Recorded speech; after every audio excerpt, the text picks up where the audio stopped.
Do you need to replace the solid-state drive on your Inspiron 7425 2-in-1? Well, I'm going to show you how. Also, you can click the link on the top right of the screen to find this part or tools or additional help on our website, including step-by-step written tutorials with detailed images. And now let's get into it. First, unscrew the bottom base cover. Then pry apart and remove the bottom base cover. Now disconnect the battery cable. If you have a 2230 solid-state drive, just unscrew and slide out the assembly. Then unscrew and remove the 2230 solid-state drive. And if you have a 2280 solid-state drive, just unscrew and slide it out.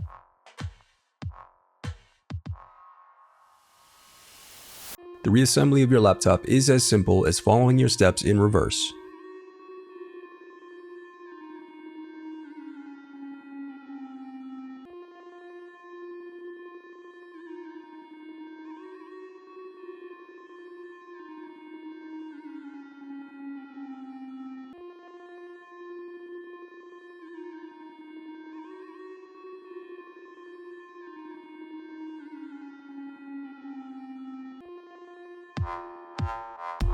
If you still need help, you can visit partspeople.com and view printable DIY instructions to help you along the way. We also have playlists of thousands of Dell tutorials for hundreds of different models, so keep checking back. Thanks for watching.